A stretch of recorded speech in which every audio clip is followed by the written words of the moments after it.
তোমরা প্রতি বৎসর এমনি করে ইন্দ্র দেবতার পূজা করছো পিতৃধন রক্ষা করবার লাগি। পিতৃধন যদি রক্ষা করতে হয় তাহলে ইন্দ্র পূজা বন্ধ করো। ইন্দ্র পূজা করলে পিতৃধন রক্ষা হবে না। যদি পিতৃ সম্পদকে রক্ষাই করতে হয় বৃন্দাবনে গিরি গোবর্ধন পর্বতের কাছে যাও, গিরিরাজের পূজা করো। যদি গিরিরাজের পূজা করতে পারো পিতৃ সম্পদ তোমাদের রক্ষা হবে। আর যদি পারো বিপ্রে করো দান। বিপ্র মানে ব্রাহ্মণ। বিপ্রে করো দান হইবে কল্যাণ না ভাবে অঞ্চিতে। জাতি শ্রেষ্ঠ ব্রাহ্মণ করিব। আর ব্রাহ্মণকে যদি দান করা যায় তার মতো মঙ্গলময় আর কোনো কিছু নয়। যদি পারো পিতা বিপ্রে করো দান হইবে কল্যাণ না ভাবে অঞ্চিতে। হ্যাঁ, এইবার ভগবানের এই উক্তি শ্রবণ করে নন্দ মহারাজ মনে মনে চিন্তা করলেন, গোপাল তো খারাপ কথা বলেনি, সত্যই তো তাই। আমরা প্রতি বছর ইন্দ্র দেবতার পূজা করি। গোপাল আরো বললেন, বাবা এই যে প্রতি বছর ইন্দ্র দেবতার পূজা করো, ইন্দ্র দেবতা কি কোনোদিন তোমাদের নিকটে এসে পূজা গ্রহণ করেছে?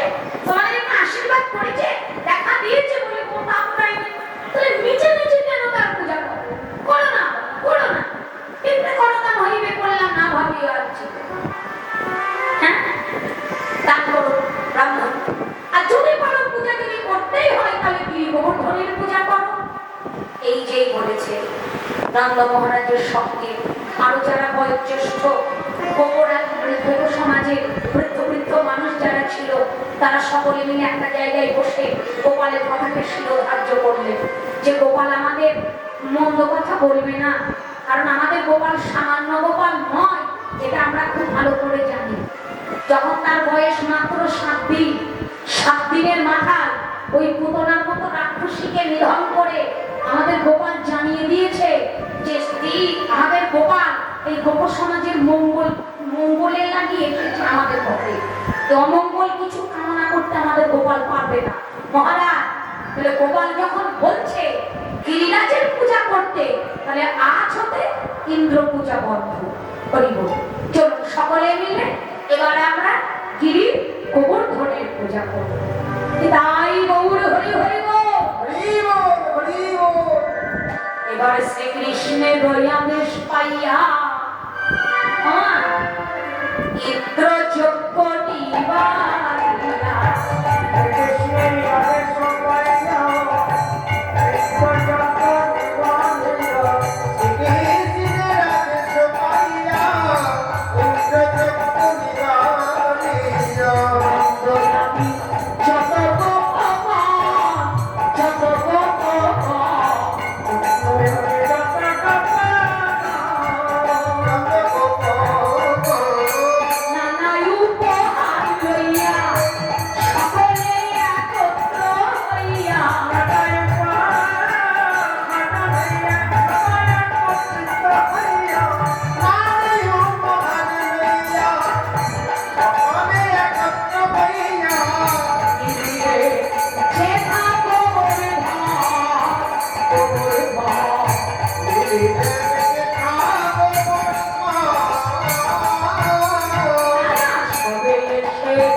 ভগবান মনে মনে চিন্তা করলেন, যেটা আমার লীলাক্ষেত্র, আমার এই লীলাক্ষেত্রে আমি এসেছি 4টে রসকে আস্বাদন করবার লাগি।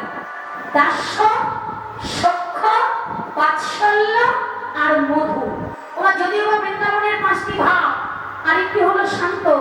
মহাজন বলছেন ভজন হলো 5টা ভাবের অনুগতে, 5টা ভাবের বাইরে ভজন নয়। শান্ত, দাস্য, সখ্য, বাৎসল্য, মধু। কিন্তু 4টিকে শ্রেষ্ঠ করলেন দাস্য, সখ্য, বাৎসল্য আর মধু, এই চারটি শ্রেষ্ঠ। আমার চারটির মধ্যে একটি শ্রেষ্ঠ রস, সেটি হলো মধুর রস, যে রসে আমার ব্রজেশ্বরী বেঁধেছিলেন প্রাণ গোবিন্দকে। করিব তা আমার লীলা ক্ষেত্রে দাঁড়িয়ে বেটা ইন্দ্র, তোমার এত বড় সাহস যে নিজেকে তুমি অধিকর্তা মনে করো। আমার বৃন্দাবনে দাঁড়িয়ে তুমি নিজেকে মালিক মনে করে প্রতি বৎসর এমনি করে এই সহজ সরল গোপগোপীর কাজ হইতে তুমি পূজা আদায় করো। এটাই গৌর হরি বল, তোমার অহংকার আজকে চূর্ণ করতেই হবে।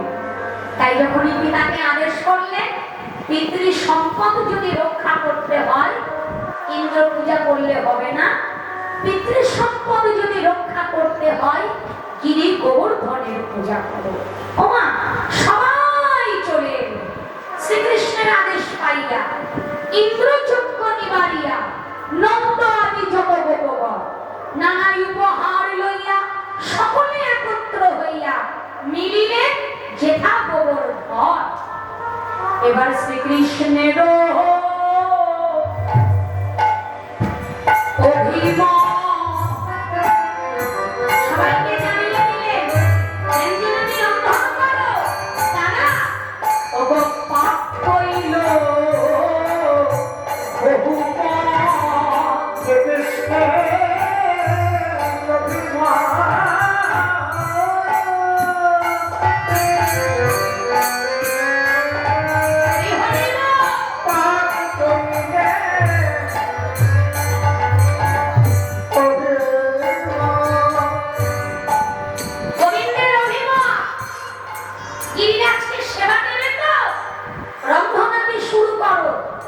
শ্রীকৃষ্ণের অভিমান, পাক করিলেন বহু পদ, রন্ধন করলেন বহু পদ।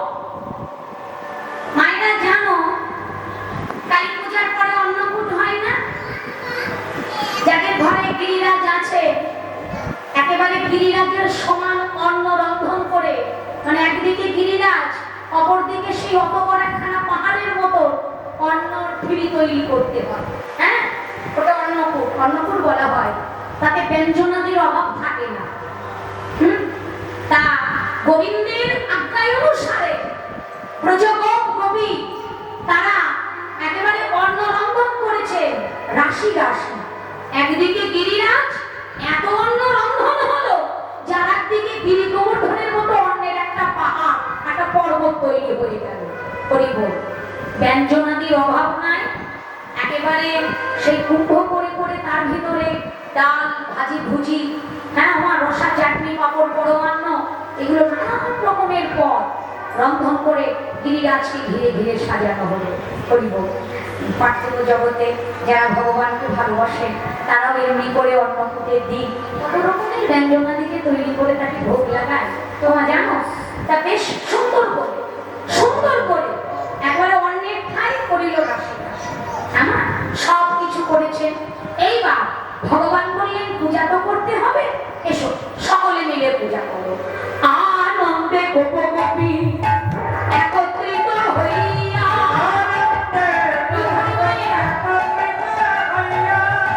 আনন্দে গোপগোপী একত্রিত হইয়া গোবর্ধন পূজে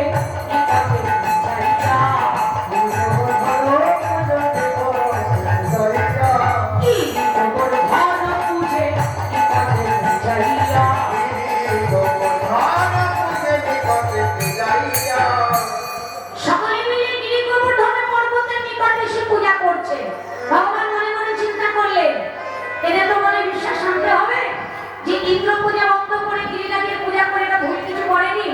বিশ্বাস এদের আনতেই হবে, নইলে এতক্ষণের পরিশ্রম আমার বৃথা হয়ে যাবে। তা বেশ পূজা হলো, অন্ন ব্যঞ্জনাদি যা যা রন্ধন হয়েছিল তা গিরিরাজকে নিবেদন করা হলো। এবার বললে পূজান্তে প্রণাম তো করতে হয়, প্রণাম করো। এটাই গৌর হরি হরি বল। এবার নিজে আগে প্রণাম করছেন ভগবান। প্রণাম করিয়া কহে শ্রীনন্দের নন্দ,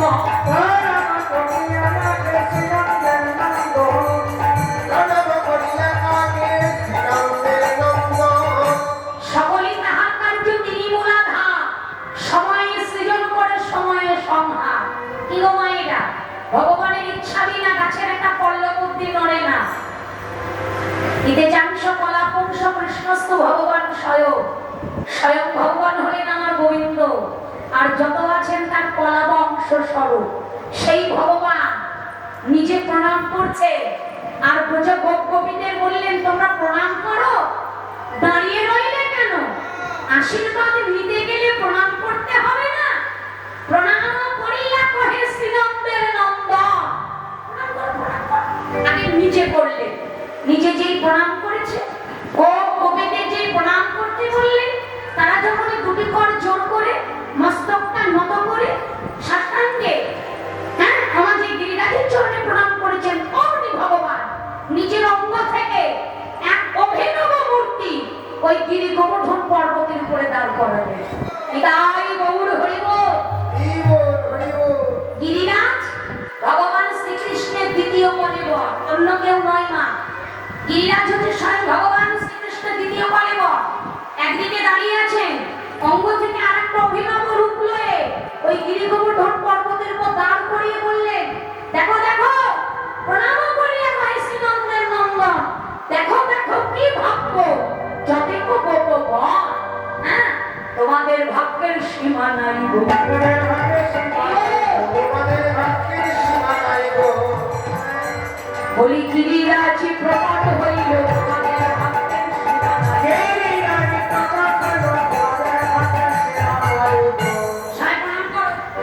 আশীর্বাদ নাও। এতদিন ধরে ইন্দ্র দেবতার পূজা করেছো, সত্য করে বলো, কোনদিন এসেছেন তিনি? পূজা নিয়েছেন, আশীর্বাদ করেছেন, ঘষে ঘিরে রেখেছো। আর আজকে দেখো তোমাদের পূজা কেমন সার্থক হলো। প্রথম দিনই গিরিরাজ তোমাদের পূজায় সন্তুষ্ট হয়ে আশীর্বাদ করবেন বলে দাঁড়িয়ে আছে। প্রণাম করো, সবাই আশীর্বাদ নাও। তাই গৌর হরি বলো, সবাই আনন্দিত। গোপা গোপা, ধন্য তুমি, তোমার কথাকে শিরোধার্য করে আমরা গিরি গোবর্ধনের পূজা করে লাভবানই হলাম।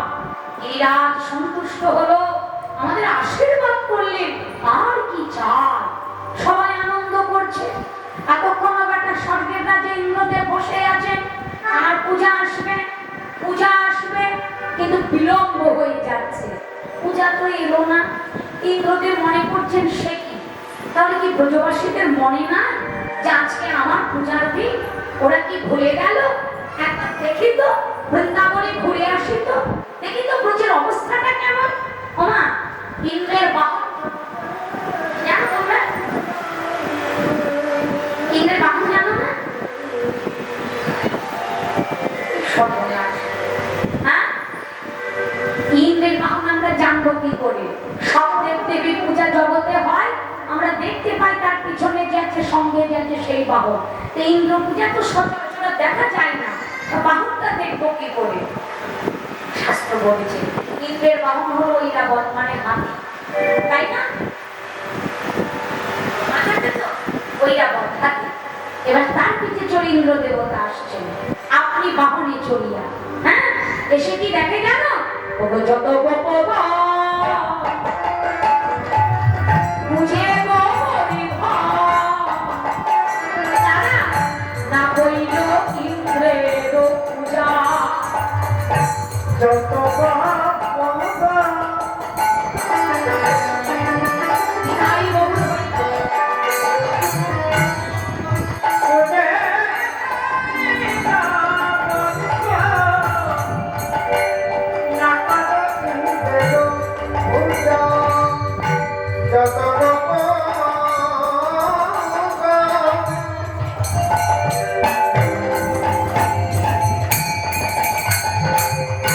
Poder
অপমানিত হলেন ইন্দ্রদেব।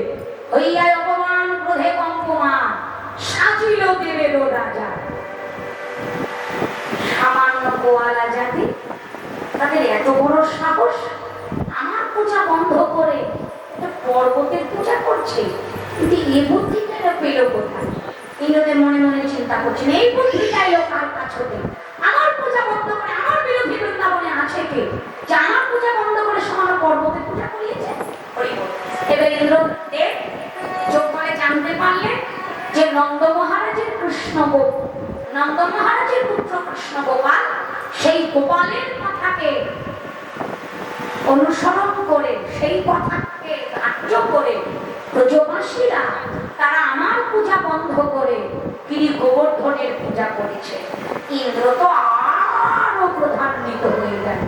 হ্যাঁ, একটা গোয়ালার ছেলে কৃষ্ণ, ওইটুকু একটা ছেলে, আর ওর কথাকে ধার্য করে আমার পূজা বন্ধ করে গিরিরাজের পূজা। ইন্দ্র মহায় অহংকারে কৃষ্ণ নিন্দা করে, অজ্ঞান সহিত হইয়া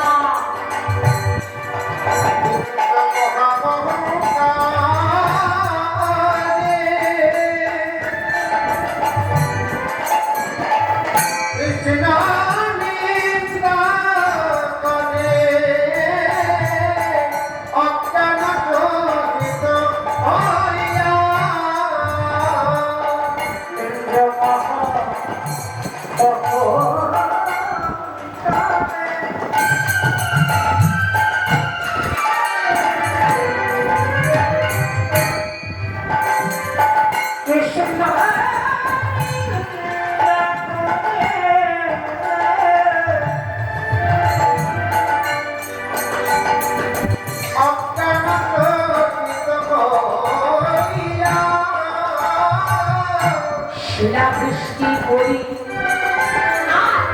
ভাঙি পুরি শিব ডুবাইয়া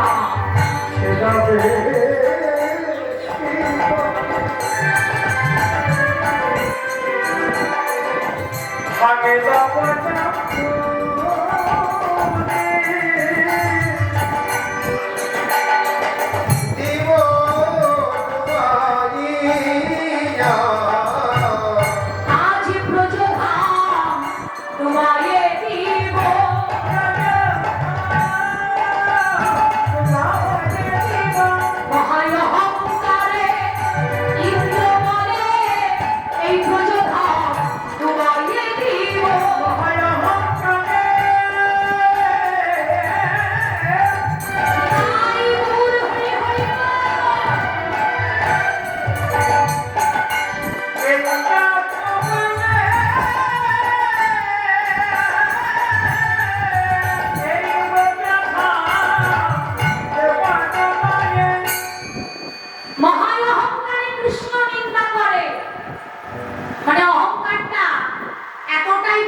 অহংকারের বশীভূত হয়ে ইন্দ্রদেব কৃষ্ণের নিন্দা করছে।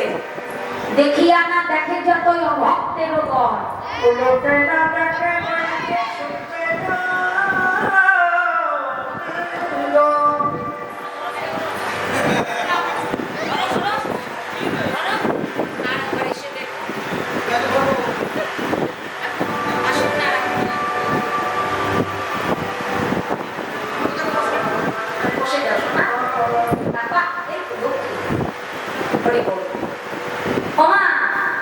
পেঁচার স্বভাব হলো দিনের বেলায় সুন্দর অন্ধকার জায়গা খোঁজা। কিন্তু তাই তো তোমাদের হুগলি জেলায় তাই হয়, আমাদের নদীয়াতে কিন্তু তাই হয়। অন্যরকম হতে পারে। আমাদের নদীয়াতে দেখি পেঁচা দিনের বেলায় সুন্দর অন্ধকার জায়গা গুলো খুঁজে, সূর্যের আলো সইতে পারে না। তোমাদের এখানে তাই? ও আচ্ছা, এরা করিব। তো ওর স্বভাবটাই করব দিনের বেলায় ঢালান করে ঘরের কোঠো গাছের কোঠো সূর্যের আলো সইতে পারে না। ও দিনকে ভাবে না, রাতকে ভাবে কি এটাই বহু করিব। দেখিয়া না দেখে যত অভক্তের ওপর, কৃষ্ণ ধনকে দেখেও যে দেখে না, চিনেও যে চেনে না, জেনেও যে জানে না, তাকে অভক্তের সঙ্গে তুলনা করা হলো।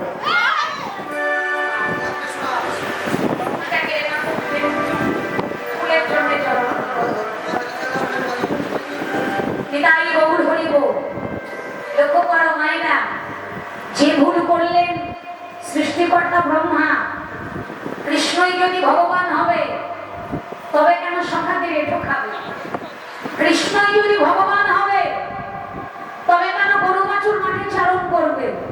যে ভুল করেছিলেন সেই একই ভুল পথে পা বাড়িয়ে দিলেন দেবরাজ ইন্দ্র। কাটা গোয়ালার ছেলে কৃষ্ণ, কাটা গোয়ালার ছেলে কৃষ্ণ এত বড় সাহস, আমার পূজা বন্ধ করে সামান্য একটা পর্বতের পূজা। আজ দেখি এই ব্রজবাসীদেরকে কে প্রাণে বাঁচায়। ইন্দ্র মহায় অহংকারে কৃষ্ণ নিন্দা করে, অজ্ঞান সহিত হইয়া কহে শিলা বৃষ্টি করি ভাঙে ব্রজপুরী আজ দিব ডুবাইয়া। শিলা বৃষ্টি করি, বৃষ্টি দিয়ে ব্রজধাম ডুবাইয়ে দিব, দেখি রক্ষা করে কি। আপনি তখন চড়িয়া বাহনে চলে বজ্র হস্তে দেব না। ইন্দ্রের হাতে বজ্র আছে না? সেই বজ্র এইবার ব্রজবাসীদের উপরে সেই বজ্রপাত হতে লাগবে। ডাক দিলে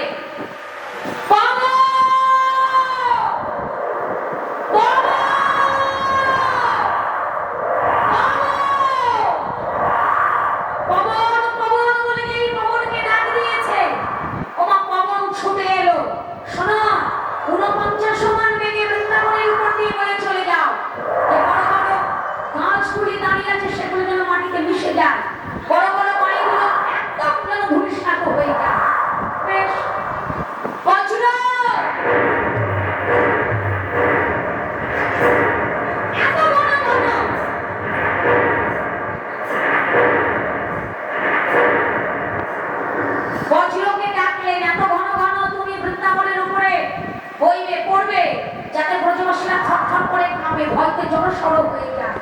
হ্যাঁ, মেঘকে ডাক দিল, দিনের বেলায় অন্ধকার করে দাও। তাই হলো না।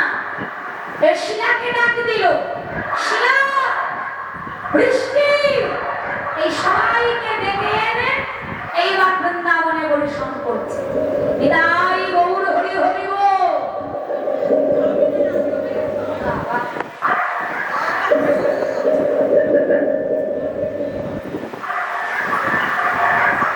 অগ্নি চতুর্দিকে আমা ভালো করে শোনো, ধাই বায়ু বেগে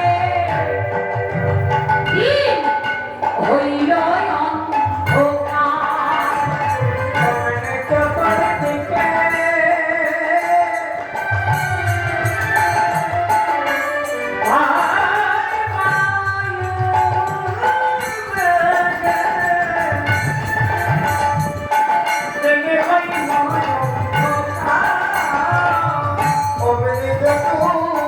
Oh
দিলেন সকলকে। পবন 49 সমান বেগে বহমান হচ্ছে।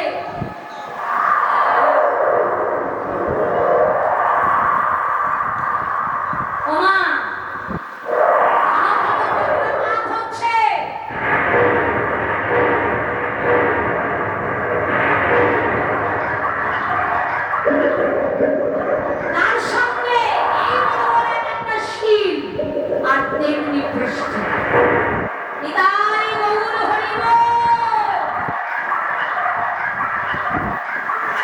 মায়েদের ভয় লাগছে না? এখানে এত গর্জন শুনে ভয় হচ্ছে না? বলে ভয় হবে কেন, আমরা গোবিন্দের কাছে বসে আছি, বিপদ ভঞ্জন মধুসূদন যিনি তার নিকটে এসে দাঁড়িয়েছি, আমাদের তো বিপদের ভয়। হয়তো তারা করে যারা ভগবানকে স্মরণ করতে পারে। এটাই গৌর বলি। তা যখনই এইভাবে ইন্দ্রদেব ব্রজবাসীদেরকে সাজা দিচ্ছে, ওই যারা বৃদ্ধ বৃদ্ধা ছিল না মা, ওই তারা কেউ তো বাড়িতে নাই, ঘর বাড়িগুলো যখন একেবারে ভেঙে চুরে যাচ্ছে, ও সব ঝড়ের নাম মনে নাই, আইলা ঝড়ের কথা মনে আছে?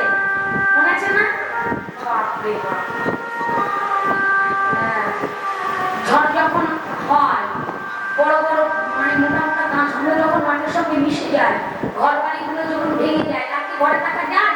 তো সব প্রতিবাসীরা ঘর ছেড়ে বাইরে চলে এসেছে। যেমনি ঝড়, তেমনি বৃষ্টি, তেমনি শিল পড়ছে, তেমনি মেঘের গর্জন, সঙ্গে বজ্রপাত, সত্তর করে কাঁপছে, থরথর করে।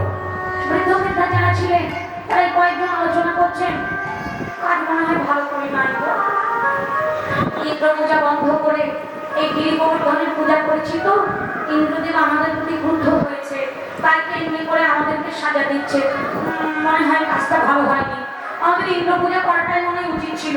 না না না না, এটা খুব একটা ভালো কাজ হলো না।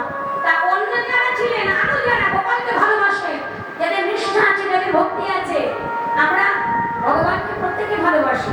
কি বলো মায়েরা? বর্তমান সময়ে বলতে পারবো না যে আমরা ভগবানকে ভালোবাসি না, তবে কি জানো, আমাদের বিশ্বাস একটু কম, আমাদের ধৈর্য শক্তিটা সব থেকে কম। ওই বলে আমরা জানি গোবিন্দকে ভালোবেসে তার কাছে চাইলে পাওয়া যাবে না, ভগবানের কাছে চাইলে পাওয়া যাবে না, আর ভগবান দেয় না, আর যদিও বা দেয় পরীক্ষা করে তবে দেয় না।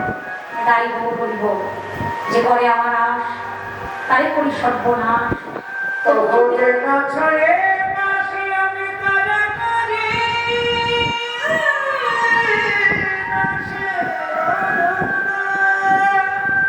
আর গোবিন্দকে ভালোবেসে কখনো কিছু চাইতেও নাই।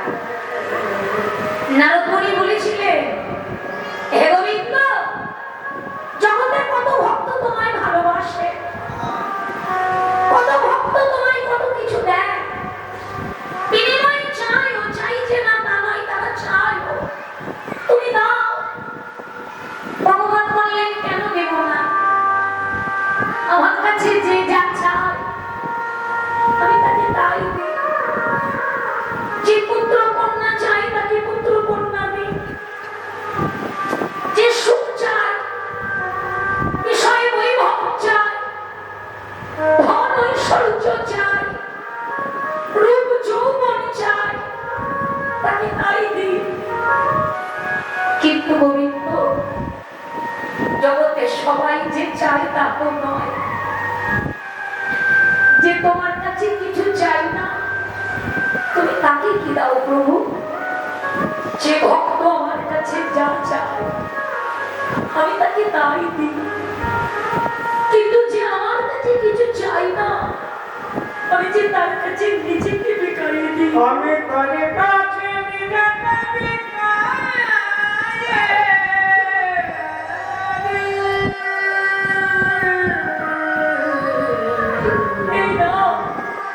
আমি তোমার কাছে এসেছি, তোমার কাছে মাথা পড়বার লাগে, তুমি আমায় বেঁধে দাও শুধুমাত্র তোমার প্রেমে আর ভক্তির বাঁধনে।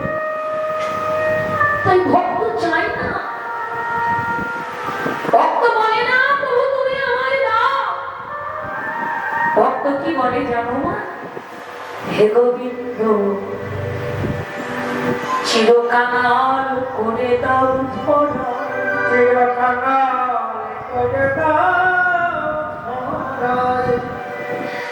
চাই না তোমারই অট্টালিকা, আমি চাই না কালী যাবে না তোমার অট্টালিকা, আমি চাই না বাড়ি বাড়ি।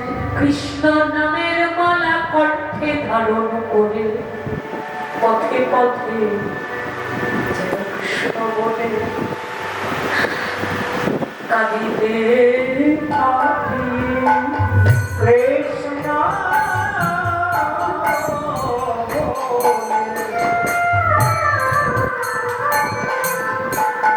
তবে কাঁদিতে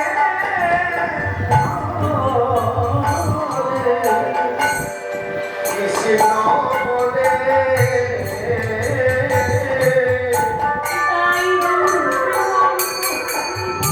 কাঁদিতে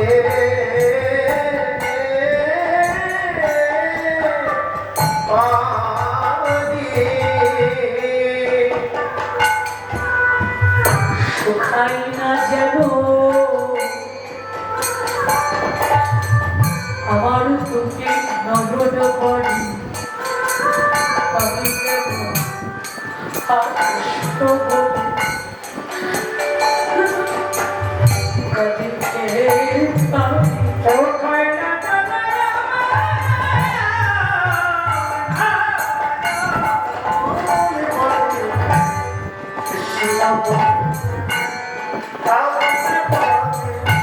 শুকায় না যেন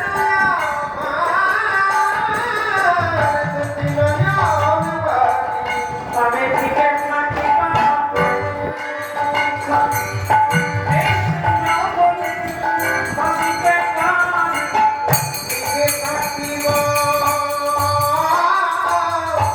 Thank you for watching.